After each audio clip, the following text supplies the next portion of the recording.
Alô? Muito bom dia, senhoras e senhores. Sejam todos bem-vindos ao segundo dia da 12ª Reunião da Comissão Brasileira de Pesquisa de Trigo e Triticale. Queremos aproveitar este momento para lembrar que as instituições credenciadas na Comissão Brasileira de Pesquisa de Trigo e Triticale devem indicar os seus representantes titulares e também os suplentes de cada subcomissão. Solicitamos que as indicações sejam informadas na secretaria aqui da reunião. Nesse segundo dia, nós vamos iniciar com o painel tratando do tema Novas abordagens para a resistência de trigo a brusone e giberela. E para moderá-lo, nós convidamos para vir ao palco José Maurício Cunha Fernandes.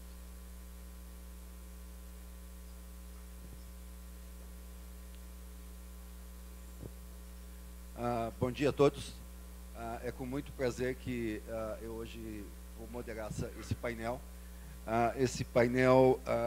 Nós planejando essa reunião, imaginamos que seja de grande importância porque ele aborda duas doenças extremamente importantes para o trigo aqui no Brasil, que é a giberela e a brusone. E para isso a gente convidou duas pessoas que, na minha opinião, são as que mais conhecem sobre o assunto, né, que é a doutora Kim, da Rotterdam, na Inglaterra, que vai nos falar sobre medidas, estratégias de resistência para a giberela, e a doutora Barbara Vallant, da Universidade do Kansas, nos Estados Unidos, que vai nos abordar o tema brusone. A doutora Barbara lidera um projeto que terminou recentemente, né, que tem duração de 5 anos e que nós estivemos envolvidos, e também hoje ela já colocou uma carta de intenção para que esse projeto seja renovado por mais 5 anos.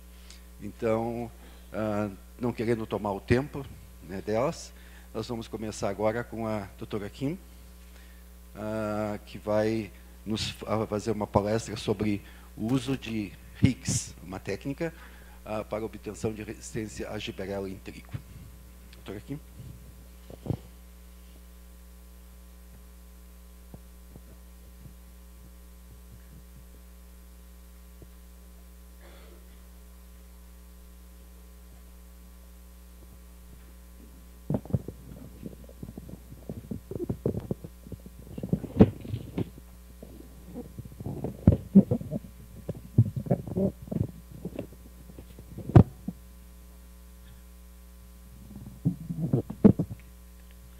Good morning, everybody, and I'd like to thank Mauricio and the organising committee very much for inviting me to this wonderful.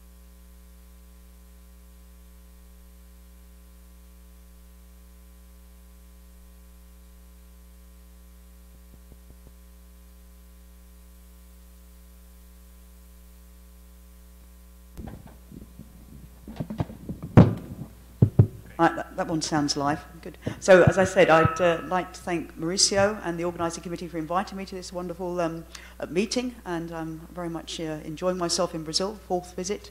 And today I'm going to talk to you about the work we're doing on wheat and infection by Fusarium graminearum, and trying to come up with a new strategy to control this very devastating disease. So let me start by where is Rothamsted. We're located in the UK, just north of London. And this year we're actually celebrating our 175th anniversary.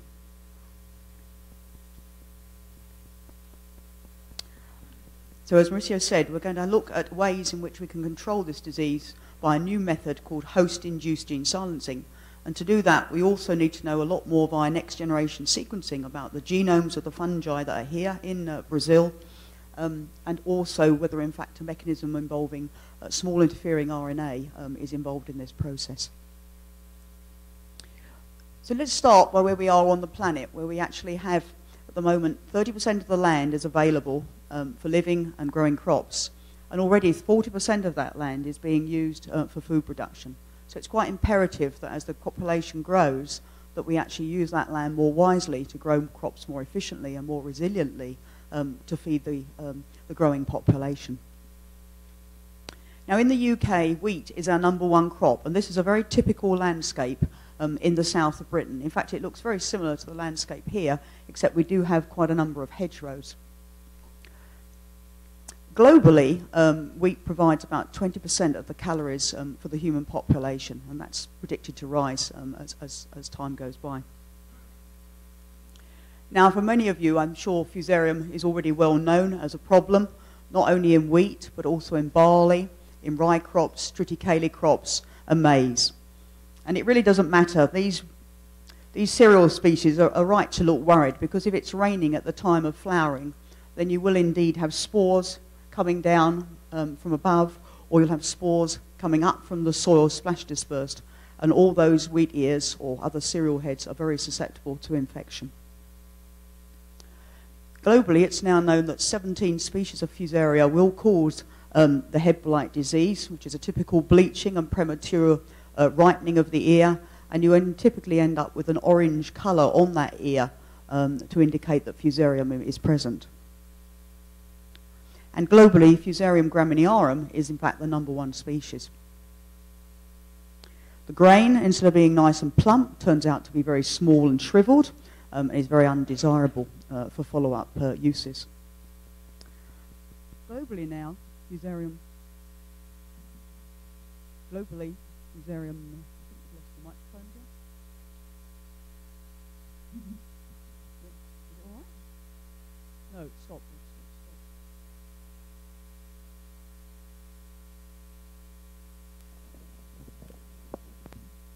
Globally, Fusarium.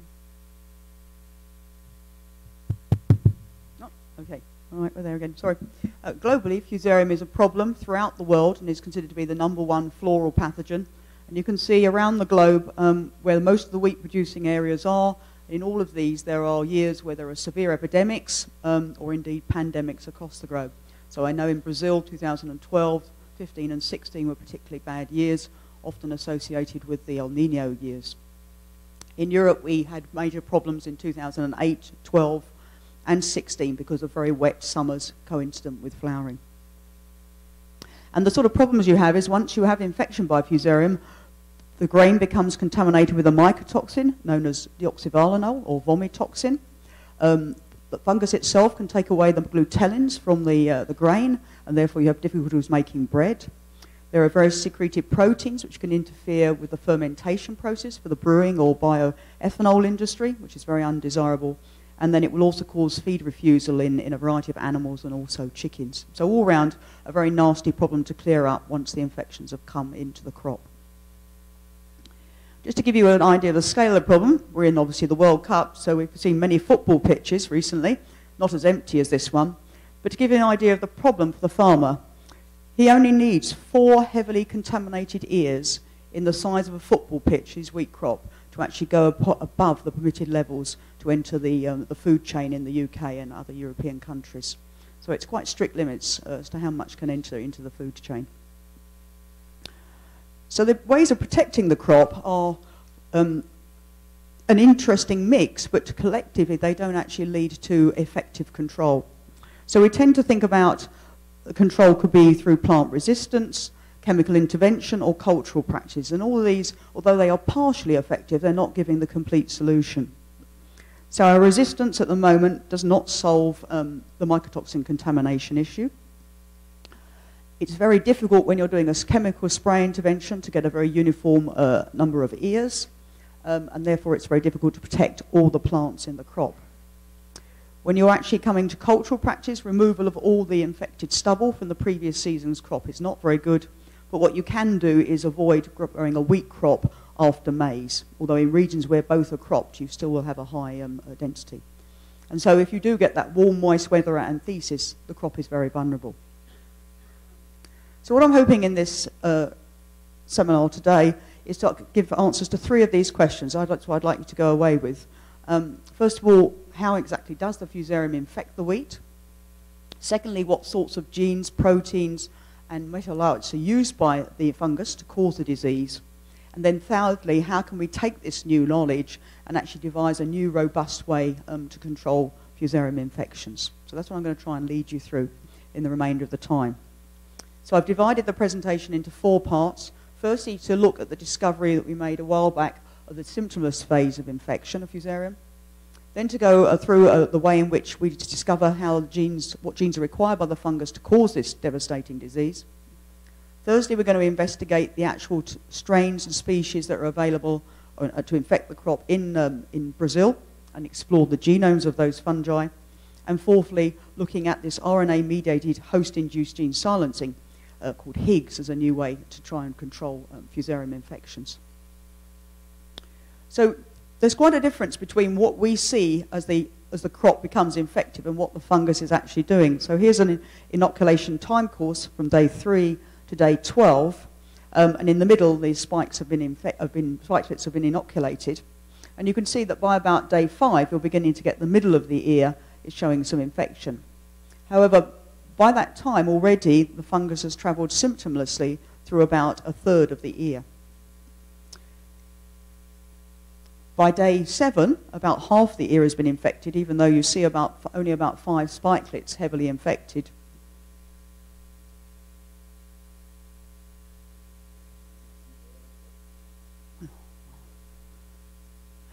Man.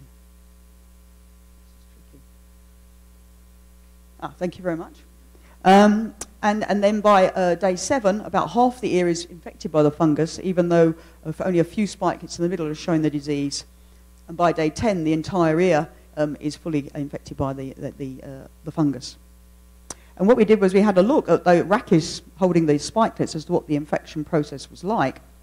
And this was done by point inoculation of a single spikelet and then looking at the growth down the central rachis. And by PCR analysis, we could determine that even at day 3, the fungus had entered in the rachis, and even though by day 5 it had gone 3 rachis segments, there was no symptoms of infection. And only by about day 7, the actual rachis was showing the visible symptoms of infection.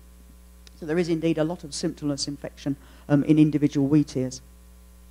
And when you look at the microscope level, and this is taking sections below the point of inoculation, where it looks entirely clear, you find the fungus actually between living wheat cells in the apoplastic space. Only later on, the fungus will then burst through into a dead cell, which probably happens as the fungus arrives in the cell. You can also see hyphae around are still accumulating. And then when you see lots of visible symptoms, this is the huge biomass of the fungus, which is now both between the cells and within the cells, and is making a lot of the mycotoxin. So I'm now going to move on to how we actually explore what genes are controlling that infection process by reverse genetics. And globally, the research community are using single genes deletion analysis of the fungus to explore what genes are required to cause disease. And to do that, what you do is you have a target gene, you set a hypothesis up, and then we use overlapping PCR fragments with flanks about a kilobase in length going upstream and downstream of the gene. And then we provide half of the selectable marker on one PCR fragment and the other half on the second PCR fragment. And then by homology-directed repair, we get replacement of the target gene with the hygromycin when we transform the PCR products into protoplasts of the fungus. And as a result of that, already in the community, over 1,100 genes have been tested for their role in causing the disease on the wheat ear, and those which of strains of the fungus made with single gene deletions, nearly 150 have actually in some way had reduced disease-causing ability. And another 75, actually the transformant hasn't been able to be recovered, which means it's probably essential for life of the fungus. So we already know a lot about the types of genes that are required to cause disease in the wheat ear. And one of the early ones that was discovered in the USA by Bob Proctor was this cluster on chromosome 2, which controls the production of this mycotoxin, deoxynivalenol. And you can see from the images on the left that when you have a wild type, spray inoculated, this time on an ear, you get a complete bleaching by 14 days. Whereas the mutation in the TRI5 gene, which is the first committed step to making the DOM mycotoxin, instead of getting complete bleaching, you end up with smaller eye-shaped lesions, which don't fully spread through the ear. And what's very interesting is that without making this mycotoxin, the fungus seems to be able to not protect itself against the activation of plant defense responses. So it's a really key component in the disease-causing ability of Fusarium. But when you actually inoculate the same strain, the Tri-5 strain, on maize copse or Arabidopsis floral tissue, you still have wild-type infection. So we talk about this as being a host-selective toxin rather than a non-selective one. Other genes that have been found to, on proteins that have been found to be required for disease are a secreted SIDERA4, which is required for iron uptake. So the SID1 mutant here is very restricted in when it's inoculated onto a spikelet and doesn't cause full disease. And the second most curious discovery was a secreted lipase, where the wild type is easily able to go through the rachis node and cause a lot of necrosis. But as soon as this particular lipase is missed, again, the plant recognizes the pathogen and activates a whole series of defense responses to restrict it to the node. So what I now want to move on to is investigating how the Fusarium genome is like and what it's like in this part of the world in southern Brazil, to try and find out if some of these genes that are required for disease, are they found in all strains, or is there some variation between strains on disease-causing ability. So quite a long while ago now, the Fusarium graminearum genome was sequenced using traditional Sanger sequencing at the Broad Institute, and it has a very interesting genome in that it's got just 4 large chromosomes. And from a map, it was shown that the recombination, which are these red peaks above the chromosomes, indicated that the recombination frequency across the chromosomes was not even. That we had a lot of recombination towards the ends of the chromosomes, but also some hotspots within the chromosomes as well had high areas of recombination. And when you looked at the types of genes that were expressed in those regions of high recombination, they turned out to be the genes that were highly expressed during plant infection. Also, they coded for proteins that were predicted to be secreted, and therefore they were considered to be highly important for the infection process. And later on, it has been found that, in fact, this genome also contains very minimal repetitive DNA and lacks any transposable elements. So we tend to refer to this genome as a 2-speed genome, having hotspots of recombination and implanter expressed genes and secreted genes, and other areas of cooler and control general growth. The genome contains nearly 14,000 genes. So that wasn't a completed genome in 2007, and so we went on using next-generation sequencing technology to complete the genomes of Fusarium graminearum, the reference strain. We did that by paired-end read sequencing, Illumina, and 300x coverage. And so now we have a complete blueprint of the reference strain from North America. And that was a perfect starting point to ask what was happening, therefore, in the species and strains that were in South America, and particularly in Brazil. And so we took advantage of sampling that had been taken place in the early 2010s in 2 states in Brazil, in Paraná and Rio Grande do Sul, where we are. And in a collaboration with Embrapa and 2 universities here in Brazil, those strains came over to the UK to be sequenced using the Illumina paired-end read analyses. And these were all taken from commercial wheat fields. And it's very interesting when we then develop a pan-genome, so now we're going more than one genome, we're looking across all the genomes that we've sequenced. What we're asking the question is, in all the strains that are sequenced, which ones are found in all of the isolates, and which of the genes are only found in some of the isolates? And together that creates the pan-genome, which in this case is a little over 14,500 genes. And from that we can say that 1,007 are variable, they're only found in 1 or more strains, but not all of the strains. But a very nice round 13,000 were found in all strains. And so these are the genes that you want to target if you're actually going to come up with a control strategy. You want something that's in the core pan-genome. You don't want to be targeting something that's in the pan-genome that's variable that might get lost. So that was very informative, that analysis. I will skip that slide.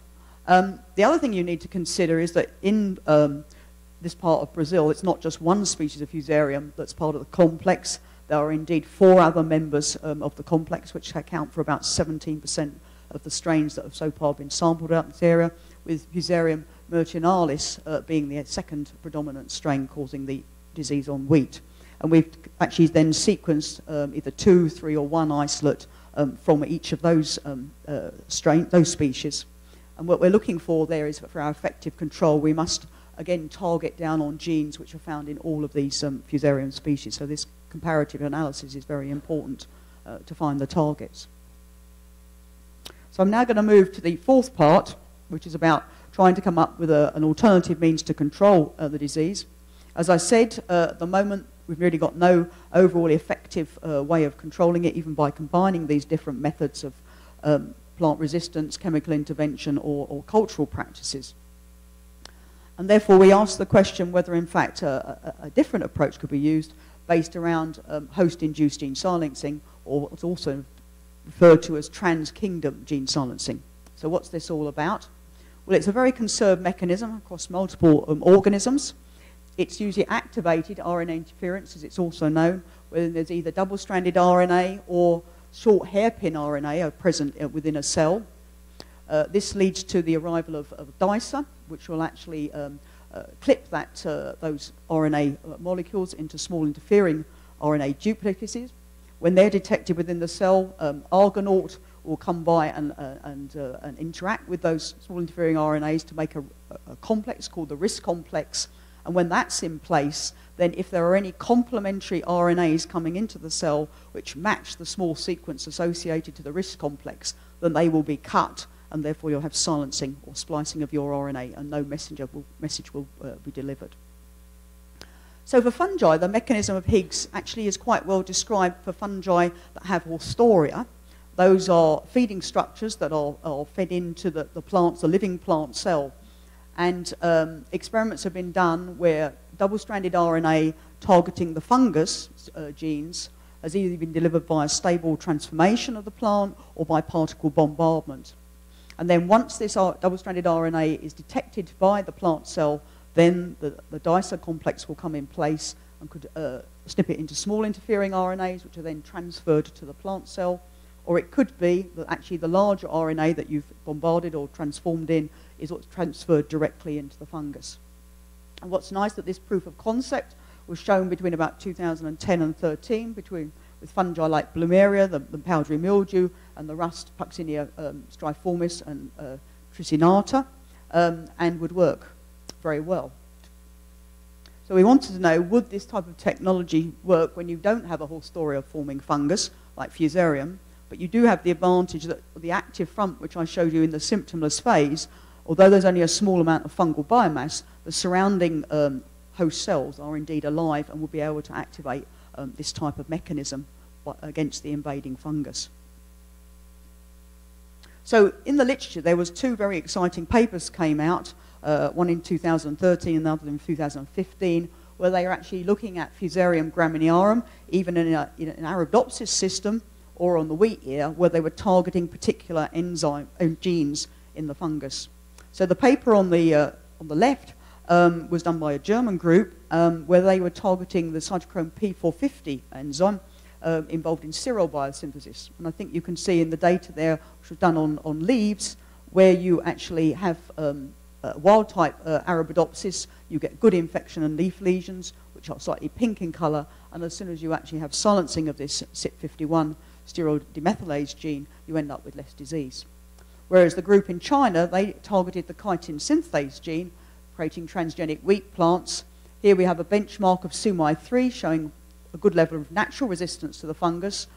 The line they transform is highly susceptible, Y15 gives a higher level of disease, and then 2 transformants here giving you much lower levels of disease, but slightly more than the SUMI3 check. So with that very positive data appearing in the literature, we wanted to follow that up, and we've made 2 constructs to explore the phenomena of Higgs. In the first one, we've got a concatenated construct where we have the cytochrome P450 genes, which have been explored in Arabidopsis, along with 2 of the tri-genes that are absolutely required for DOM mycotoxin production, and they've been put in sense and antisense orientation around a spacer to create the hairpin, and they're driven by the ubiquitin promoter, and they will target together steroid biosynthesis in the fungus as well as DOM mycotoxin production. And we know that indeed these genes will be fusarium specific. The second construct is based around this chitin synthase, which is required for cell wall biosynthesis, and again driven by the ubiquitin promoter, and have a sense and an antisense orientation with the internal spacer making the hairpin in the middle. What we decided to do was stable transformation, and this is done at Rothenstein by Caroline Sparks and her team. The molecules of DNA were synthesized. They're fairly large, but not extraordinarily large for weak transformation. But this means we don't have any backbone tDNA during the transformation. We use particle bombardment of dissected wheat embryos. That's the standard way we do transformation at Rothenstein. And that was co-bombarded in the test Higgs cassettes along as a selectable marker, with the advantage that later on we should be able to, through genetics, just remove the selectable marker for transformation. And then we also took quite a brave decision at the time to start our transformations in a Brazilian wheat cultivar called Guaramin that hadn't been transformed before, but we knew that this already possessed a moderate level of resistance against FHB, and that it wasn't actually resistance conferred by one of the major QTLs on 3BS, which is FHB1. So we were hoping that we'd be able to stack natural resistance with the Higgs for success. So the transformations went quite well for a completely new cultivar that we hadn't handled before. Just to give you an idea, the bombardment is done, and very soon afterwards you see the calli forming. Then you move them to media with selection, and you get the green shoots. And then effectively about 4 months later, you've already got plants in the glass house, and the first ears are coming out. So from the transformation, which hadn't been done before with this cultivar, this is the range of primary transformants we got. In total, we had 17 different T0 independent transformant lines, 10 containing the chitin synthase construct, 2 containing the combined CYP and the tri genes, and then we have a couple of controls there coming through where we selected for where a sister line doesn't actually contain the Higgs construct, and those are the null segregants away. And then from those we've generated T1 lines, and in total we have 53 lines from the transformation for testing. When these were put into the fusarium infection assay on the wheat ear, in the T2 generation now, you can see the guamarine on the left gets a very large number of spikelets infected, 10. And then amongst the transformants, although a large number of them are not statistically significant compared with the guamarine control, a couple of them actually are at the p.05, showing lower levels of disease. But what we noticed when we were doing this experiment is our very large error bars, far larger than the normal assay results we get with our standard cultivar Bob White. And when we looked in greater detail at what had happened in this experiment, we can see that actually guamarine on the left actually has 2 types of resistance mechanism. It either has a slowing down of the infection, so only about half the ear becomes infected, and then a proportion of the ears also where you do the point inoculation, the infection actually just stays at the point of inoculation. And that was reflected in our transformants. Some of them would give us, in this case, about half with about a third to a half of the ear infected, and others with very little infection at all. So we had a very mixed infection result from the guamarine. So what we also did, therefore, was we transformed the same 2 constructs into Bob White, which is our standard fully susceptible cultivar to fusarium. And this time we had a far larger number of transformants. We have 86 lines, so it shows that the guamarine transformation worked, but Bob White is 5 times more efficient, but I'm sure it could be improved. And looking down here, the number of transformants we actually have, we have the chitin synthase as the top row, and the CYP51 tri as the bottom. We have a lot of transformants where we have a low copy number of between 1 and 5 or 6 to 10 tDNAs transformed in. And in total, we have 50 transformants on the chitin synthase and 36 with the other constructs. So it's been a pretty successful transformation. And we always transform just vector only alone in the same time as the transformation to have those controls. So with that number of transformants, it's actually very hard to do the ear assay effectively. And so what we've developed instead is a modified Coleoptile assay because the construct is driven by the ubiquitin promoter. And in this we grow wheat seedlings for 3 days. Then we just remove the top 2 millimeters of the Coleoptile. And then we add a little tiny bit of filter paper soaked in a solution of Fusarium graminearum spores, 1 × 10⁵, and then put a little pipette tip over the top to create a uniform infection point. The top's cut out so that the little young seedling will grow through it, and then at 7 days we can measure the lesion area to see which have got lower amounts of disease. And that was a very effective way to start to screen these 86 different bob white transgenic lines. And the data set's very interesting is that you've got bob white on the left, you've got some transformants which are highly susceptible, but every now and then you have one that comes through with a lower amount of area of disease. And to give you an idea what it looks like, you have your infection point. The wild type, when you remove that, you have quite a large lesion, and then what you're looking for are these much smaller lesions. So here's an experiment follow-up here. It's quite a busy slide, and what I've got here is 3 independent experiments, 1, 2, and 3. On the left-hand side is the bob white, showing the lesion area in millimeters in the green, and in all of those you've got infection. And what we noticed in different transformants, that in fact we've got a lot of plants, although they're infected, we've got some in this T1 population where there's no disease whatsoever. So it looks as though in some of the lines we've actually got a mixture of phenotypes coming out. Whereas in other lines, you've actually got full susceptibility. So we're working our way at the moment through the large number of transformants, and we're going to select the lines that come through low in the Coleoptile assay. They don't die in this assay, and we can take these lines which have got the arrows and then grow them up to collect the seed and then do the ear inoculation in the next experiment. And here's just showing you some of the pictures. Where you've got bob white, quite uniform levels of lesions, and then in some of the transformants we've got a much wider range and some quite small, supporting very small lesions. As a backup to the wheat work, we've also been transforming in the same constructs into our Arabidopsis, and then we'll actually take them through both a detached leaf assay as well as a floral assay, so we'll get data sets there to see which constructs work the best. And in this, the Arabidopsis, we have another 12 Higgs constructs which are currently being prepared and transformed into our Arabidopsis. So overall, just on that, I would say we don't yet know whether Higgs is really working. We've got a few promising results, but it's early days yet, so the jury's still out as to whether Higgs is going to work for Fusarium. But this is going to give you our vision of how it would work in reality. So you need to, in a region where you're going to use this technology, define what is your core Fusarium proteome, when the genes you want are found in all isolates that will infect the wheat crop, which is what we're trying to do by the sequencing. Then you need to eliminate genes from your target list which were present in non-target organisms that you don't want to control. So in this case, Fusarium is quite close to Trichoderma, and Trichoderma is quite a good biocontrol agent, so you'd certainly want to eliminate any genes that had any similarity to Trichoderma sequences. You then go ahead by using reverse genetics as well as transcriptomics in planter to look for the genes that are expressed highly in planter early and are also required for virulence. Then you can create your Higgs constructs. Often you could use different fragments of the same gene, or you can actually do 5 different genes in one stack. Then transform it into wheat or Arabidopsis, do the path tests in the CE.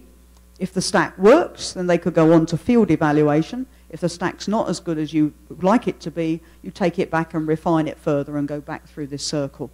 And then the final point is any line that will hopefully make it to the field, then when you actually do the infection assays, either natural or artificially inoculum, you need to collect isolates that are able to cause disease on the wheat ear and then sequence their genomes to see how they may have overcome the technology or what type of strain is being selected for specifically on each Higgs line. So you'll learn through both successes and failures by this route. So this is our vision of wheat going forward. If you were able to have trans-kingdom gene silencing, the idea would be that you would have protection within each cell as the fungal spores come in, and they're now looking a bit more worried and the wheat's looking a bit happier than before. We've got the CYP51s to stop the sterol biosynthesis, which is pretty essential for growth of the fungal hyphae. And we're also, the idea you stop the Fusarium gene expression soon after they infect the wheat ear. And then the DOM mycotoxin would be there to by silencing the Tri5 and Tri16s, you'd lower the DOM mycotoxin production, and then you'd naturally switch on the defense responses of the plant. And that we're hoping that we can take the very best wheat lines that we have from this transformation pipeline, and they set it up a field experiments here in Brazil in 2019 or 20 to actually evaluate the best lines against certain checks. Okay, so I said at the beginning I'd try and answer 3 questions that I think are pretty important to go away with the messages. So how does Fusarium graminearum infect wheat? Well, the answer is clearly it has a symptomless phase, which is apoplastic. What sorts of genes, proteins, and metabolites are required to cause floral disease?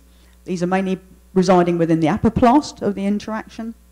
And then can we control this new way of, devise this new way of controlling Fusarium and the entire species complex? And we very much hope that as we go along, we'll learn how to optimize host-induced gene silencing to provide a whole repertoire of targets from the information we've got from the genomes. Okay, and my final slide, I'd like to thank many people for being involved in this project and putting a lot of effort into it. At Rothenstedt, I have my Fusarium team, and particularly my Brazilian postdoc, Ana Machada, has been working a lot on this project now, since she's finished her PhD with me.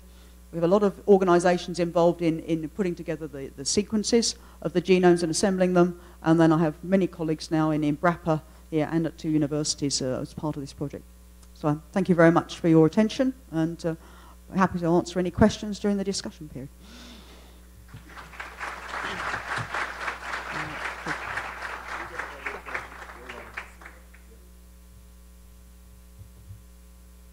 Certamente deverá haver perguntas para Kim, mas a gente vai deixar para fazer depois, junto com após a apresentação da Bárbara. Então, eu gostaria de convidar a doutora Bárbara Valland para fazer a apresentação sobre a brusone do trigo.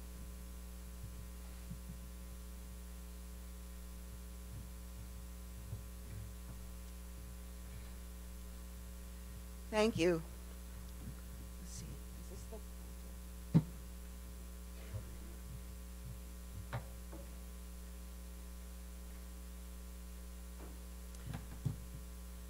Okay, I would like to also start by thanking Mauricio and the organizing committee for the opportunity to be here.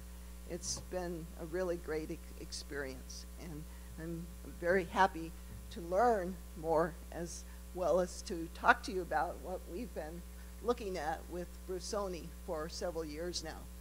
So I started with this picture. This is a farmer who lost 100% of his wheat in 2016, and he had never heard of wheat blast before. So it was a total shock when this moved to Bangladesh. So it's now clearly established in Bangladesh. It's in India and probably on the move. So it's really critical that we work together to control this disease. So I also wanted to mention Kansas. I'm from Kansas. Kansas is the #1 wheat state, at least most years. We trade off with North Dakota. But we have at Kansas State University quite a operation focused on wheat. In particular, we have the Wheat Genomics Resource Center, which has been established and run for many years by Dr. Bikram Gill. And we have a lot of wheat germplasm, which has come in very handy for screening for wheat blast resistance. Our Kansas, so we produce three of the classes of wheat. Hard red winter wheat, 95%, soft red winter wheat, 1%, and hard white, 4%. We have a very active Kansas Wheat Commission, which is very good in promoting research and helping out with research funding.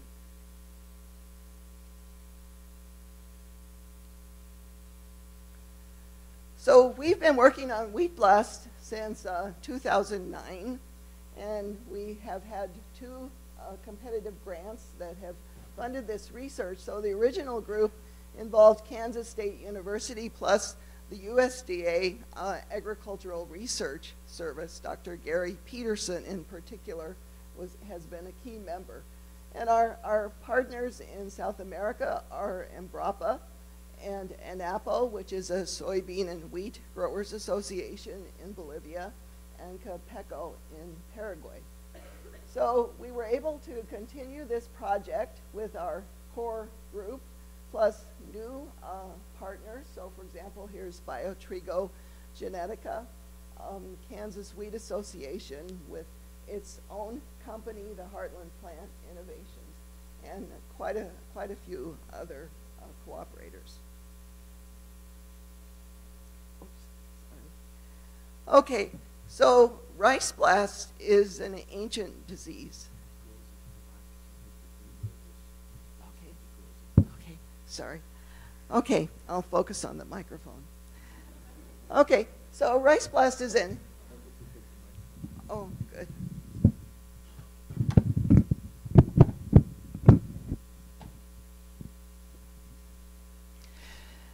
Okay, so here you see rice blast disease on the left here. It's an ancient disease, been a problem for centuries, and is still a problem.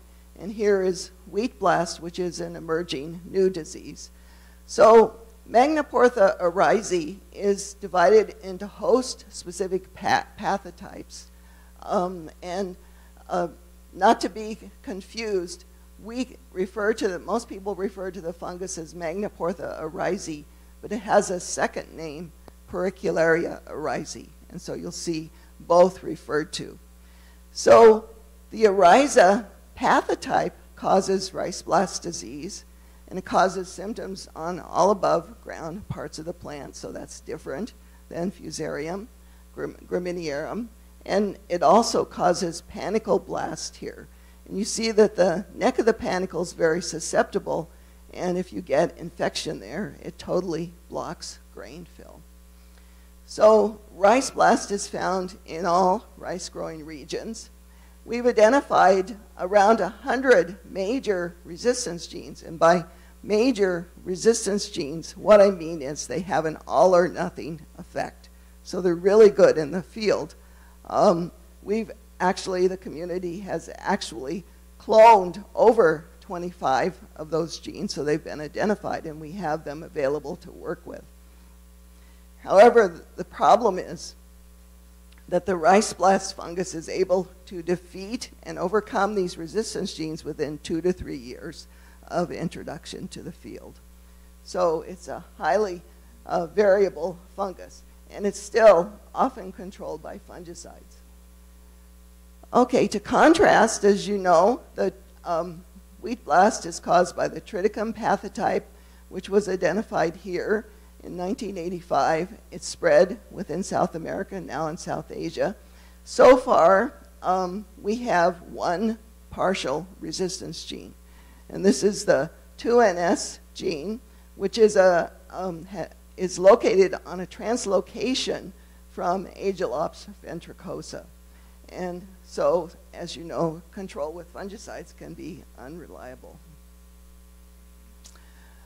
Okay, the Triticum pathotype actually has a very close cousin that has caused a second emerging disease, and this is gray leaf spot.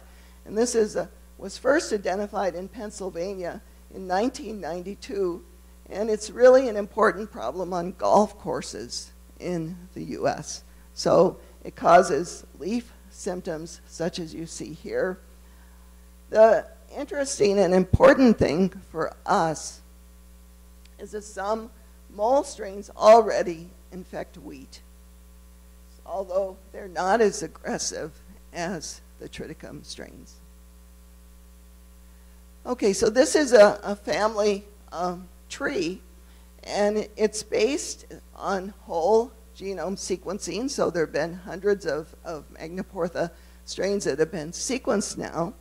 And this tree is based on the numbers of single nucleotide polymorphisms per megabase pair of uniquely aligned DNA. And so here you see the different families. This tree is a very robust tree. It's also based on analysis of 2,682 single copy genes, and it includes 76 strains of different host specificity. So I want to point out this bubble here is the wheat pathogen, the Triticum pathotype, and here is the Lolium pathotype, and down here is the Oryza or rice pathotype. So the the data now suggests that Magnaportha risii is a single species with host-adapted pathotypes infecting diverse cereal crops. So some key questions. How does Magnaportha risii infect grasses? What does Magnaportha genomics tell us about pathogen variability? And unlike Fusarium, this story involves effectors, which I'm going to go through in just a minute. So a key take-home is that effectors are mobile genes, and that's part of the reason this fungus is so variable. So given experience with so many rice blast R genes, why do we find so few R genes in wheat? And that's not a question that I can answer, but it's a key question. And of course, the biggest question of all, how are we going to control wheat blast? So the presentation is divided into these parts. I'm going to talk to you about how this hemibiotropic pathogen colonizes living host cells of its tissue.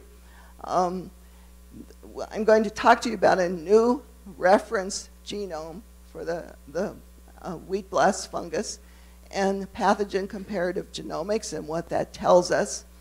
I'm going to talk to you about the work we're doing in progress towards finding new resistance to combine with the 2NS resistance, which is widely deployed already. And then I'm going to just briefly mention potential biotech strategies for controlling wheat blast. So again, to contrast the ancient rice blast disease with wheat blast, rice blast is now in the field basically an asexual population. So although Magnaportha risii has a sexual cycle, rice pathogens have lost the ability to go through the sexual cycle for the most part. Again, as Kim mentioned on Fusarium, there's much research on pathogenicity mechanisms. So we have again, assayed hundreds of genes to see if they have an impact on pathogenicity, and probably there's about 100 that have a pretty major impact. There are 100 major rice resistance genes known, as I said, and over 25 have been cloned and characterized. And as you'll see in a minute, 13 of the avirulence effectors are cloned, and these correspond to individual major resistance genes. So with wheat blast, there's evidence for both sexual and asexual reproduction. Pathogenicity mechanisms do appear conserved, but so far there's one resistance, the 2NS resistance. We do know from sequencing that many of the wheat blast pathogens also have AVR effector genes that are conserved that are found in rice pathogens. Okay, so we're going to focus on this topic for the rest of this talk. Okay, just a little bit about infection mechanisms. So this fungus produces these conidia, these spores, and each spore has at its tip a little packet of glue that's released in moist weather, in rain, and it functions actually to glue the spores onto the leaf surface so that they don't wash off in heavy rain. So here is a key difference and a key feature about Magnaportha infection. It produces this single cell. So here you see this was a spore, but everything from this spore now has been degraded and rebuilt into this single cell called an aprosorium. The aprosorium produces a penetration peg, which actually can put holes in artificial surfaces, like Teflon. So it's really doing this with it by building up extremely high turgor pressure, 80 times atmospheric pressure. So this is like 40 times the pressure in a bicycle tire. So that's produced by this little cell, which is glued very tightly to the surface, and it can then poke a needle-like penetration peg in and enter the surface. So this fungus doesn't need a special way to get in. It can poke its way in any place it lands on the plant. So this is also a key part of the biology. The aprosorium requires long periods of leaf wetness. So this is another reason why wetness is required for the disease to occur. So this feature also determines why there are special fungicides, the melanin biosynthesis inhibitor fungicides like tricyclazole that work on this disease. So the aprosorial, we know a lot about aprosoria, how they function, and genes that are required for their function. So once the fungus pokes its way into the host plant, it actually penetrates inside living host cells. So this is representing a host cell, and here are special hyphae that the fungus makes. And the key to biology here is effectors. So effectors are key to understanding the blast disease, and effectors are generally pathogen proteins that are only expressed when the pathogen grows inside the plant, and they're secreted into the host tissue. And some remain outside, so this hypha is growing in this cell, completely surrounded by plant membrane, and it secretes some proteins that are trapped in this membrane. But the major class of proteins are actually delivered inside this host cell. And so if you focus here on the red shapes, these represent different effectors. So there are two opposite roles for effectors depending on the host, and the first role is to promote host susceptibility. So effectors are basically the tools that the fungus uses to take over the plant cell and cause disease. Okay, and we know we're learning quite a bit about these effectors because we're able to do live cell microscopy and actually watch the fungus growing inside host cells. We're able to label different effectors with fluorescent proteins, for example, red fluorescent protein, which is from coral, or the green fluorescent protein from jellyfish. And you can actually watch the effectors being delivered into the host cell, and amazingly, they don't just impact the host cell with the fungus.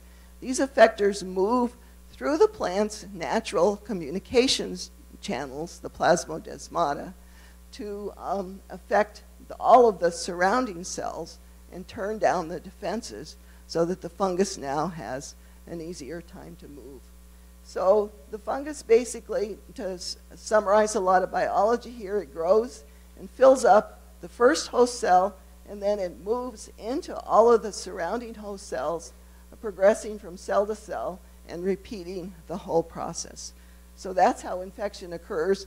The cells die, are dead about 5 days after infection, and you begin to see lesions. Okay, so the second important factor for effectors is that they trigger host immunity. And so these we call avirulence effectors. And so now you see the same host cell, but I'd like you to focus on these ovals because these represent the resistance gene products, which are basically nucleotide binding site leucine rich repeat type receptors. So these are the major genes products that identify components of the fungus and cause resistance. So here you see that a particular receptor corresponds to a particular effector produced by the fungus. And when this recognition occurs, and it's more complex than here, it can be direct or indirect recognition, but you get resistance. And what that looks like is shown here for one particular gene. So a gene that's been widely deployed for rice blast is called PETA, and it recognizes a particular protein produced by the fungus, which we call AVR PETA. And if AVR PETA fungus infects PETA rice, the first host cell is dead and stops the fungus. So this is what we call major gene resistance because it happens early and you really don't see symptoms, which is perfect. It's what you really want. But if the host does not have the resistance gene or the fungus does not have the AVR gene, the fungus is able to grow. So what this means is that breakdown of major genes in the field comes from mutation, mainly deletion of the A virulence effector gene in the pathogen. Okay, so when the pathogen is confronted by a new cultivar that has a new resistance gene, all it has to do, and what it does very quickly, is delete the corresponding A virulence gene to overcome the resistance.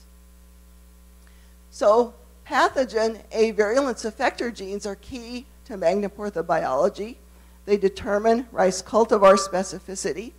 Loss of recognition mutations are responsible for the rapid ability of the fungus to overcome diploid R genes, but they also determine host species specificity.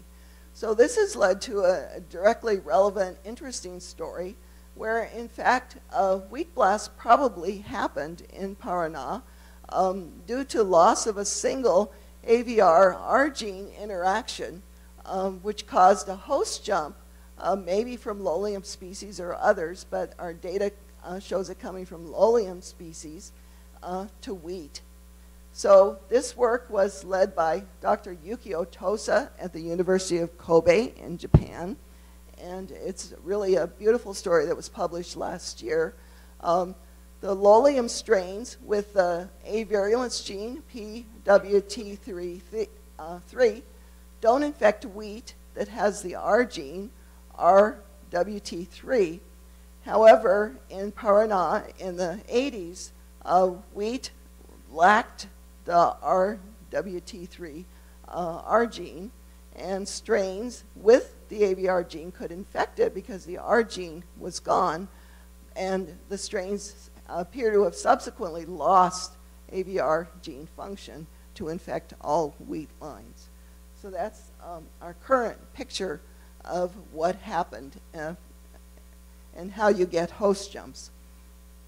Okay, we're going to move on to genome sequencing and what it tells us. And our group has just assembled a new reference genome for the wheat blast pathogen. That means we have the whole sequence of all 7 chromosomes, basically end to end. And so it's a really nice sequence. And we'll talk about what comparative genomics shows us.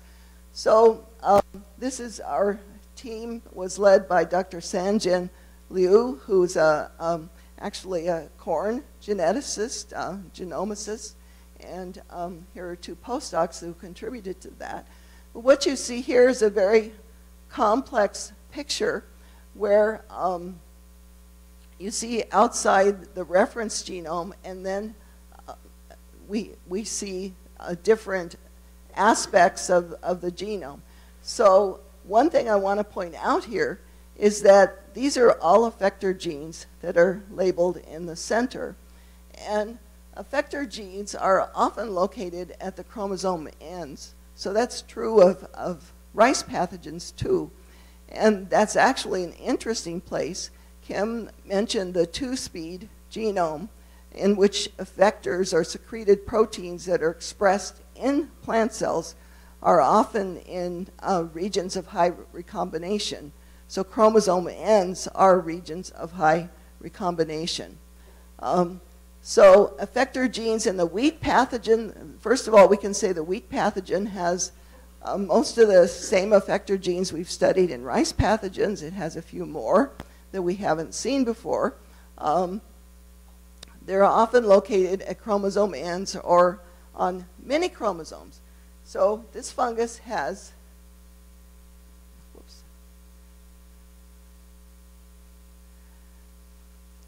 so these are the 7 chromosomes end to end, but this area here is 5 scaffolds of DNA that weren't in the rice pathogen when we sequenced them. And I can show an enlargement here. And what these red and blue dots mean, that in the reference genome compared to other rice pathogens, so here we have 8 other rice pathogens, the red dots mean there are sequences in those rice pathogens that aren't in the reference genome. And the blue dots mean that sequences in the reference genome aren't in, I'm sorry, these are wheat pathogens. So the red dots are sequences that are not in the reference genome, sequences from wheat pathogens, and the blue dots are sequences from other wheat pathogens that are lacking in the new strains. So there's a lot of the point here is there's a lot of variability in these mini chromosomes. So mini chromosomes are interesting because they're dispensable. So in the plant world, they're called B chromosomes because not every individual in a population carries them. So they're highly variable. We've sequenced 3 different mini chromosomes. They have different groups of effectors on them. So they're highly variable, and they contain 50% transposons plus different effector genes and other sequences from the chromosome ends. So what we think is happening is that these mini chromosomes are very dynamic and recombining with the chromosome ends. And in some cases, that means that effectors are only present on the mini chromosomes. So mini chromosomes are found in 0, 1, or 2 copies in different strains. So immediately, if you've got your effector on a dispensable mini chromosome and you find a wheat plant that has a resistance gene, some individuals in that population already have lost that effector. So we think, and we're working on the story that this is actually responsible for a lot of the high variability in this pathogen. And I want to just point out, so again, here's the family tree, and the length of the lines between different strains indicates how different they are. So here, if you look at 44 rice pathogens on the same scale, you see they're all very similar to each other. But I just want to point out how different the triticum pathotype is. All of these strains isolated from Brazil, Bolivia, Paraguay, they're all quite different from each other. And here's the lolium pathotype, which is also consisting of strains that are quite variable and quite different. So assembling the reference genome also allowed us to understand that the wheat blast genome comprises chromosome segments inherited from other host species specialized forms. So we won't go into the colors, but there are pieces of this chromosome that are from Brachiaria or Cyanodon, Eleusine, Lersia, some from rice, and other grasses. So this genome looks like it's been really recombined with all of the other host, with many of the other host species. And so this indicates there's been a lot of sexual recombination happening. We don't know if that's still happening in the field, or in fact, if the wheat pathotype, the triticum pathotype, is evolving as the rice pathotype and losing the ability to go through the sexual cycle. That's really an important question. So why do we need to understand the triticum pathotype strain variability and evolution? So one thing we can say is that there's been an evolution towards much greater aggressiveness on wheat. So when we first started working on this pathogen in 2009, we were working with a strain called T25 that was isolated in Paraná in 1988. And that represents the blue bars here, if you can see them. What we've plotted here is different cultivars, and this is a percent of infected spikelets, so this is an indication of head blast severity. So we have things here from 100% down to about, well, in some cases, just 5% severity. So at the time we didn't know about the 2NS. We identified the 2NS as a wheat blast resistance locus that's widely deployed. So now we divide the cultivars into those with 2NS and those without. So the point I want to make here is that the recent strain, B71, is much more aggressive in the red lines here on varieties with 2NS, and on varieties without 2NS, it's totally devastating. So we had started to work on some of these varieties which we thought had good resistance, but in fact they don't have resistance to the recent strains. So it's really important that we understand the variability and evolution of this pathogen. So I'm going to briefly just talk about progress towards finding new resistance to combine with the 2NS. And the key resource we've built here is a field testing site, 2 field testing, well actually more than 2. So we have a field testing platform in Bolivia. So this is our crew who's doing a really excellent job. And we've got 2 test cycles per year. The winter cycle in the Santa Cruz wheat production areas and the summer cycle in the Caricia blast hotspot area. So we have now developed an efficient method for inoculation and irrigation that allows us to get 2 good tests a year, even when the weather doesn't favor blast disease. So we've suddenly had a breakthrough on getting a whole lot better data. And just to show you how this works in Caricia, so we do 1 inoculation of seedlings in very susceptible, whoops, this is a spelling error, mistake, rows, spreader rows, giving 100% head blasts in susceptible varieties. So we inoculate in the tillerine stage, so about 30 days after planting, and cover the plants for 2 days to get the infection going. You start to see the first blast symptoms about 7 to 9 days after inoculation. You don't have to do the whole spreader row, just doing a little part of it allows it to spread very quickly. And then you start to see, so here's the spreader rows, and you see the varieties that we're testing in the middle. So this is a very efficient way to test for head blast, because in susceptible varieties you can get 100% head blast from inoculation at the tillerine stage. So using this data plus data from our laboratories at the USDA ARS at Kansas State and our Biosecurity Research Institute at ANAPO and Biotrigo, and with the Bolivian data, we've got the following work in progress. First of all, we've not found any variety that's immune to the wheat blast pathogen. The 2NS translocation still is the major source of resistance, and we're looking for potential new sources of resistance. So looking and mapping populations with highly resistant 2NS cultivars that we, since they're more resistant than other 2S varieties, we think they must have other resistance in there. And so we're working on a really interesting population produced by Biotrigo, and we're collaborating with them on this population. We're screening wild wheat, so Aegilops tauschii.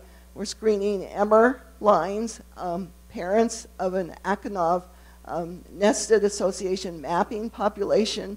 So this is a bunch of land races that are selected for maximum diversity, and so we're looking for wheat blast resistance here, and it's cement lines and more. And so we do have some candidates, and just to show you how this is looking, this is what the curves always look like if you've got a group of varieties. So this is, again, is wheat head blast severity %, and this is total killing at 100%. And there's always a few that are down here, in this case, about 5 to 15 and up to 20. So there's always a few down here that we can pursue further. So of all the classes I've told you, we've got a few down here that we're continuing to look at. Okay, so I think with wheat blast, we have not exhausted all of the natural sources of resistance, and that's where we really should put a lot of our effort. However, we're also considering biotech strategies such as,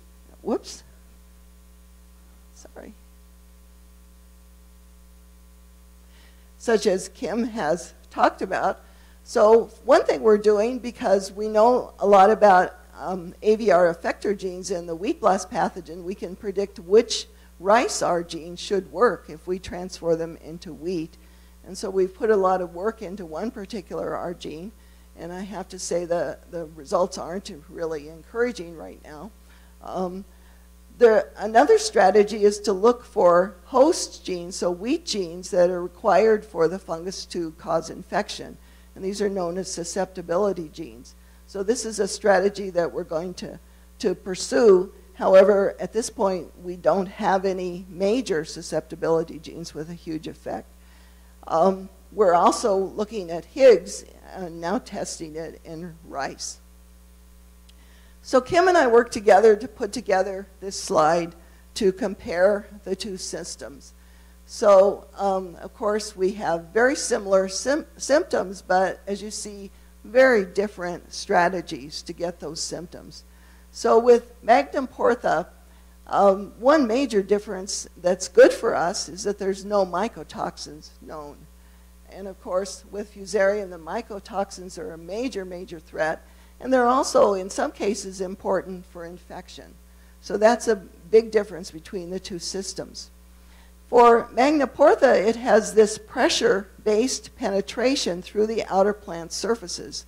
So it can infect the rachis directly, for example, and cause total bleaching of the head just from that one infection point. Whereas with Fusarium, it enters wheat heads through the anthers and has to grow towards the rachis. So the blast fungus hijacks and grows in living plant cells using hundreds of effector proteins, but an individual, it's got so many of these effectors and it's got sets that do the same process, so it can easily lose individual effectors when it needs to lose them. In contrast, Fusarium grows outside host cells and invades them after they're dead. So it's a very big difference. So with Magna portha, there are lots of resistance genes encoding receptors that recognize AVR effectors and trigger death of the plant cell and blocking the fungus. With Fusarium, there are no classic R genes. There are major QTLs, and these are Fusarium species independent. So quite different modes of resistance. The sexual cycle is not important for disease in Magna portha, but it is required for disease in Fusarium. And Magna portha has a very messy genome. It's got abundant transposons. It's got many chromosomes with effectors, and half of the many chromosomes are actually transposons. Whereas Fusarium has no transposons, no duplicated genes, no many chromosomes. So it's just interesting to contrast the two systems, and yet they give similar symptoms, and they're similarly hard to control because we're having trouble finding our genes. So I hope you can see this. This is a picture from Andreas von Tiedemann and Etienne Duvalier from 2009 in Londrina, and it's a mixed infection of Brusoni and scab in wheat fields. And you can see the Brusoni is white compared to the salmon or pinkish colored Fusarium. And there's another fungus, sooty mold, that tends to come in on top of these fungi. So an interesting question, if we could get Higgs to work, we could conceivably do it in the same transformation. So use RNAs to sequences in both Fusarium head blight and wheat blast at the same time. So we just need to get it to work. So I just want to thank everybody that's worked on this project, and I want to especially thank our Embrapa colleagues, so Mauricio Fernandez and Joao Nunes Maciel. So thank you very much, and I'll take any questions.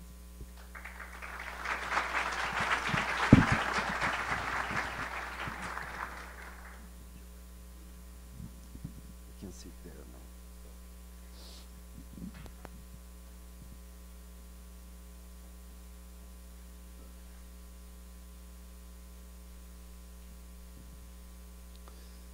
now.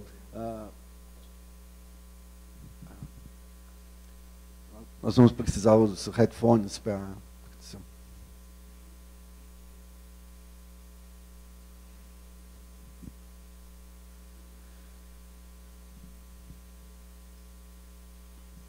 Bem, pelo silêncio da plateia, quando estava tendo essas duas aulas, né, acho que deu para notar que realmente foi um assunto muito interessante e que nós tivemos a oportunidade de aprender bastante, né, sobre a biologia e o ciclo de vida e a interação entre esses patógenos, né, e os hospedeiros, né, aqui no caso o trigo. Então, I just would like to thank you very much for such both very nice lectures.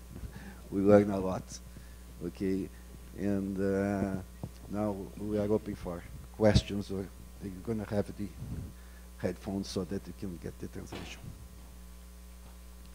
Bem, eu coloco à disposição agora para perguntas, né, tanto para a doutora Bárbara quanto para a doutora Kim. O André?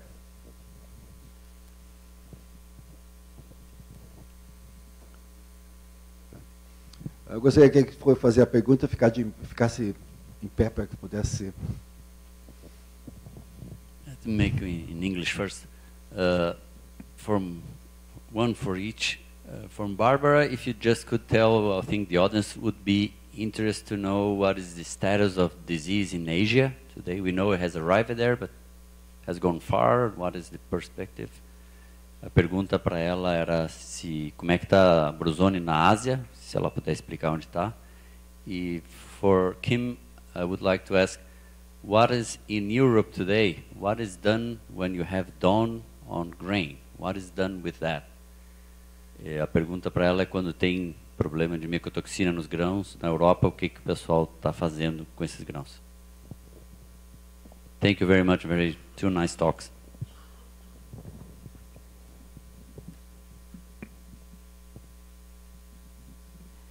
So actually, Mauricio could probably answer that question. He was just in Bangladesh. But the answer really is the disease is well established in Bangladesh. 2016 was a very favorable year for blast. And the two following years, so 2017, 2018, have not been as favorable for blast, but they've still seen the disease, and it's clearly established. The disease is clearly in India, in West Bengal, so right next to Bangladesh, but the Indian government has not yet admitted that. So I think that it's absolutely clear that the disease is established and is going to move in Asia. So in answer to the second question about the dawn when it appears in the grain, the first thing the farmer may decide to do is actually to re-clean the grain by using an airstream, and then we'll push the lighter, most heavily contaminated grain out of the stream and then collect the heavier grain. So that's one way of doing it. Immediately they have a grain sample which has failed at the millers. They can then decide to go into the feed market, but they're not allowed to blend between a heavily contaminated sample and a less contaminated sample. So then if the feed compounder decides to take the grain with the mycotoxin in it, they will then need to add an absorbent clay mix to it so as actually to minimise the amount of mycotoxin that the animals will then take up during feeding. Certainly because the toxin is water soluble, if they decide not to put it at all into either stream, feed or food, then they have to destroy it by burning. And there are every year now, unfortunately, samples that get burnt. Either it goes to a power station. We do have a couple of power stations in the UK that take 10% of their fuel feed being wheat grain, and so it can go to a power station. But the options are limited, yes.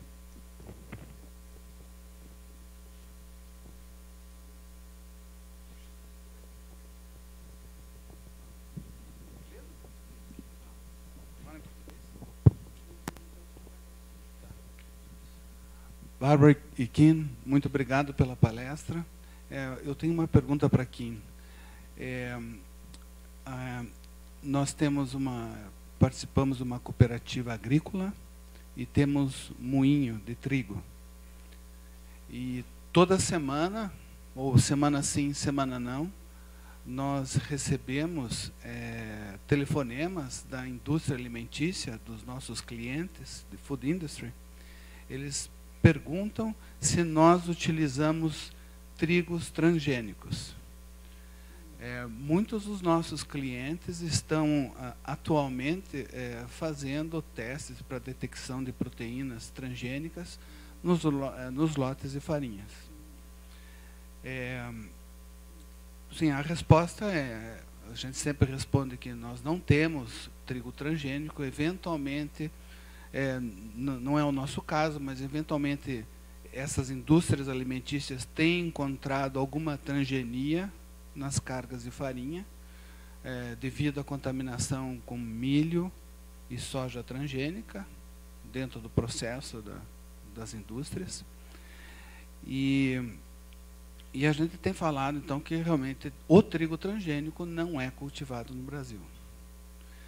Com isso, então, vem a minha pergunta com relação ao silenciamento dos genes, a tecnologia do silenciamento dos genes, que vai, com certeza, nos ajudar muito com esse problema muito sério do controle da fusariose e da diminuição dos teores de micotoxinas nos alimentos. Mas a minha pergunta, então, é, no Reino Unido, como é encarado essa tecnologia por parte da indústria alimentícia? Os ingleses estão entendendo que não é um trigo transgênico, ou existe um preconceito por parte da indústria alimentícia de que aquele trigo é um trigo transgênico? Muito obrigado. Thank you very much. Thank you very much for your question.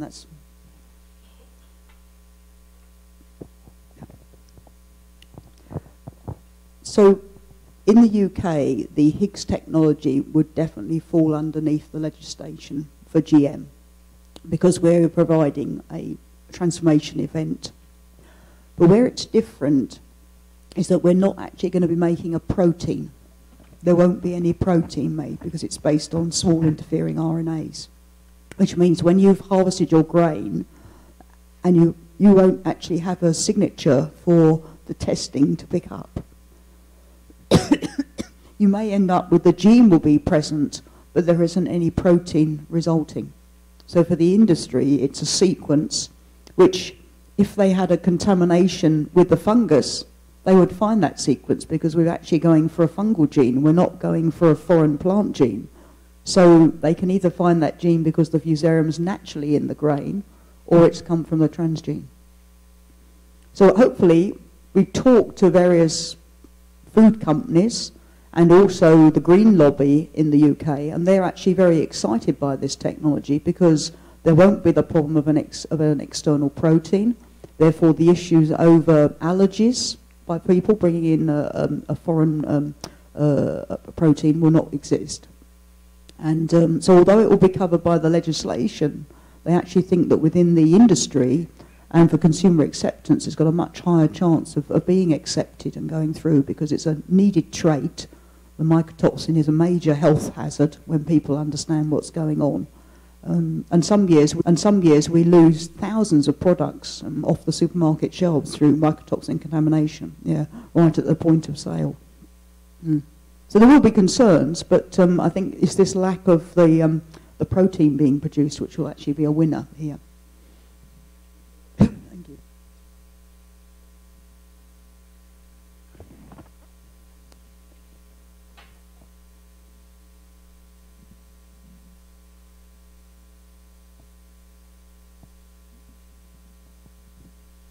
Okay, I have a question. I'm going to do in Portuguese aqui. A minha pergunta tem uma pergunta para Kim e para a Bárbara sobre a opinião delas hoje, né, sobre a tecnologia do Higgs, ok? Essa tecnologia do silenciamento gênico. Qual é a opinião de vocês sobre que essa tecnologia realmente, vamos dizer, hoje ela está sendo estudada, mas que ela realmente tem um potencial, que ela realmente poderá funcionar, e se ela poderia funcionar, por exemplo, nesse caso, no caso da Brusone e da Gibberella, né, juntos. Qual a opinião de vocês hoje no estado da arte de hoje?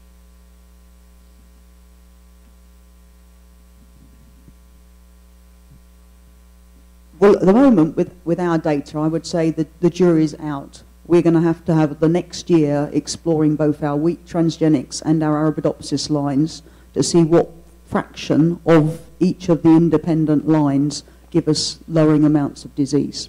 So we have not seen anything like a major R gene effect, an immunisation of the plant. That's clearly not happening. But whether we can see a 50% reduction in disease or maybe a 70%, yeah.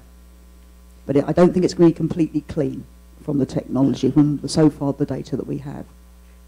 I think once we have lines that show promise, then we can start to look a little bit at the underlying mechanisms that might be going on, what genes control it, and that might mean that in particular varieties of wheat, you might find that the mechanism itself will work better. So then by using classical genetics, there'll be an improvement actually into how the technology works. I think it'll also be interesting to compare which genes we're going to be working against the fusarium and also against the magnaportha if we start to find a common theme and therefore can actually start to mine in from our known genes required for disease formation, which ones look as though they are most targeted. It could be that particular parts of the genome as well are more susceptible to this technology of the fungal genome. I'll see what Barbara wants to say. So I would say the same answer for rice blast. We've tried about 30 pathogenicity genes. We know they're required for pathogenicity, 100%. Only 3 or 4 of those are giving some effect, and it's not a major effect at this point. So it's just not clear, but we're not going to stop working on it.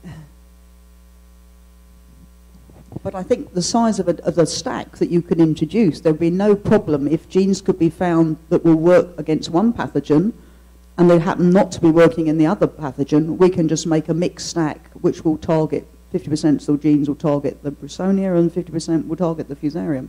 We just need to find the right genes that are accessible to this technology. Yeah.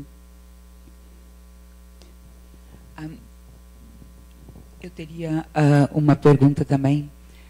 Mas para a Bárbara, no caso, você mencionou a similaridade ou que os resultados até agora encontrados demonstram que a origem da Brusone do trigo estaria em espécies de Lolium.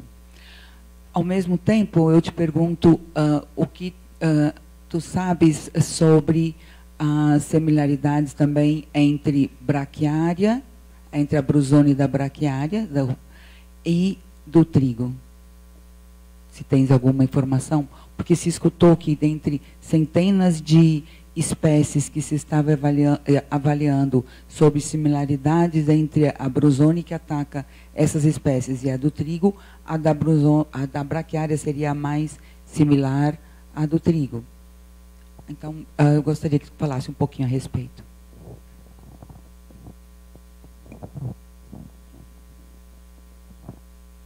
So, we have looked at some.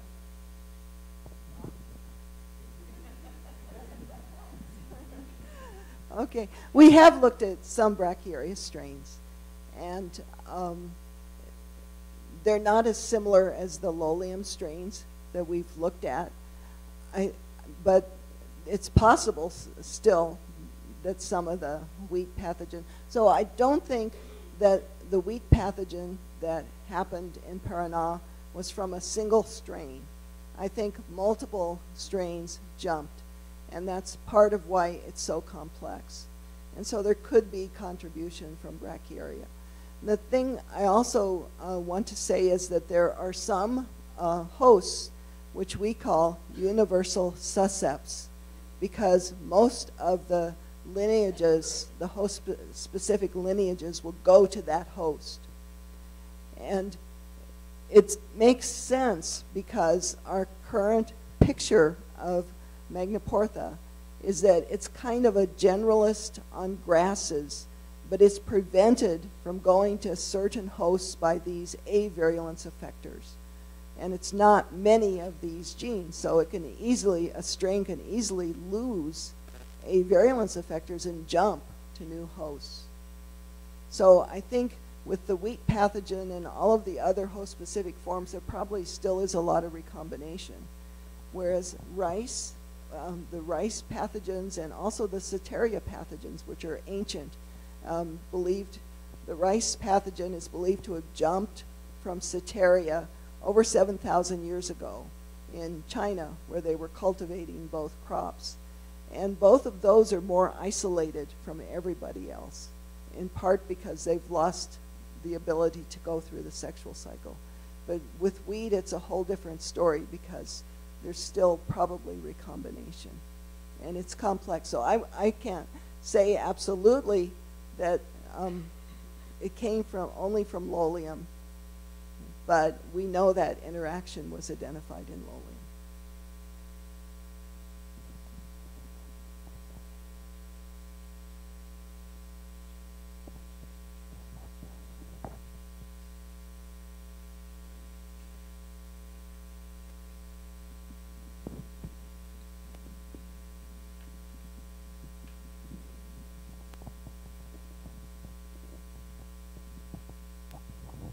Bom dia, eu gostaria de parabenizar ambas as apresentadoras e eu gostaria de saber a opinião das duas com relação à tecnologia CRISPR e se já estão usando ou qual a tendência com relação a essa nova ferramenta biotecnológica. Obrigada. Okay, so CRISPR is an amazing tool, and it's working very well to knock out genes in plants, which is something that's been very hard to do. And it has the potential to actually substitute a good gene for a bad gene, for example, but that's down the road. Right now it's really good at knocking out genes. And so then you need a susceptibility gene or a gene in the host that's really required for the pathogen to infect, and such that when you eliminate that gene, knock it out, the pathogen is stopped. And we don't have such genes for BLAST at this point. But the technology is beautiful and it's developing, and someday you'll be able to take a susceptible allele of a resistance gene and put a resistant allele in there. And the great thing is that it's in the US, it's not going to be regulated as GM. So it's the hope of the future, but we need some targets where it's going to work. Okay, so yes, CRISPR-Cas or gene editing, I will also reiterate in Britain so far, the signs are good that it won't be under the GM regulations. It will be considered just another breeding tool that will be used as part of the breeder's toolkit for improvement. For Fusarium control, we already have susceptibility targets known in the wheat genome that can be taken out.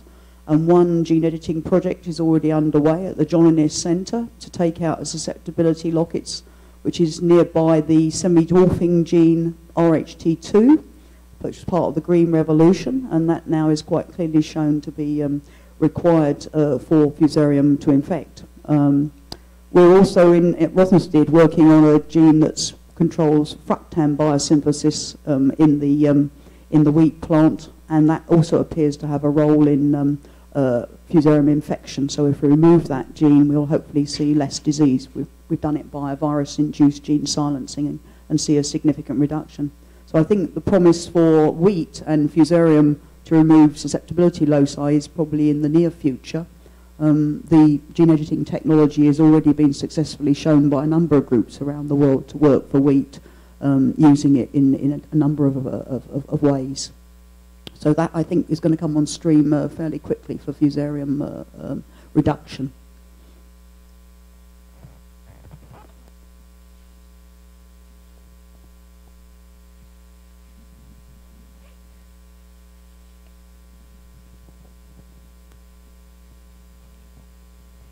Parabéns pela apresentação. Eu gostaria de fazer uma pergunta para a Kim. Com relação à estabilidade dessa tecnologia Higgs, com relação à evolução do patógeno, seria o primeiro ponto de discussão. E o segundo ponto, se algum desses efetores ou alguma proteína do fungo de Fusarium, se tem algum relato ou vocês estão estudando que poderia ter potencial de atuar como supressora do silenciamento gênico, que também acabaria comprometendo a tecnologia. Yeah, thank you for that question. You're very right to point that out. The fungus is extremely flexible. It is a haploid species, and if it actually was able to mutate, then it could render these targets less effective. So that's why in any experiment that would be done in the field to test the efficacy of a Higgs line, it would be very carefully scrutinized for any isolates that would actually infect. And they would be collected and they would be immediately resequenced to see whether in fact there's been some site of mutation. The good point is that even if a particular target had been compromised by a mutation by the pathogen, because you can actually select different parts of the same target gene in the fungus for silencing, you could just move your position of your fragment into another part of the gene, or even into the 3' end as well of the gene, and still not lose that target. So unlike a fungicide target, where you would lose the efficacy because the pocket might change for binding of the chemistry, you've got a lot of other sequences to modify. But it will have to be carefully guarded and once we know actually how the mechanism of Higgs will work in the pathogen, whether it's happening by long RNA going into the fungus and then the Risc complex cutting up into small RNAs, or whether it's actually small RNAs delivered from the plant directly into the fungus. Till we know the underlying mechanism, we don't know where the fungus may mutate to actually compromise the technology. So lots of unknown, there's lots of question marks on most of our diagrams at the moment.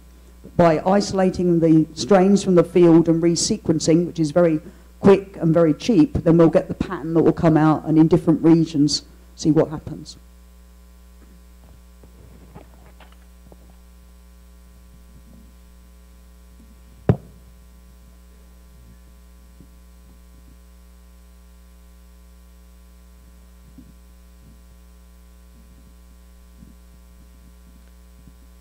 Bem, não havendo mais perguntas, né, eu gostaria de agradecer a presença de todos e também agradecer a doutora Kim e a doutora Bárbara por nos agraciar hoje com essa magnífica palestra. Eu gostaria de dizer para vocês que nós tivemos bastante sorte, porque não é fácil juntar duas pessoas como a Bárbara e a Kim, né, com a agenda extensa que elas têm, né, e se dedicaram a vir até aqui. A Bárbara está voltando amanhã aqui, né? E então eu gostaria de agradecer imensamente a elas, né, e dizer que é um prazer para todos nós trabalhar juntos e que estamos dispostos a continuar a trabalhar juntos, né? Que eu acho que é dessa maneira que nós podemos realmente avançar no sentido de um dia ter uns trigos mais resistentes à giberela para o sul do Brasil e para a Bruzone mais para a parte central do Brasil. Muito obrigado.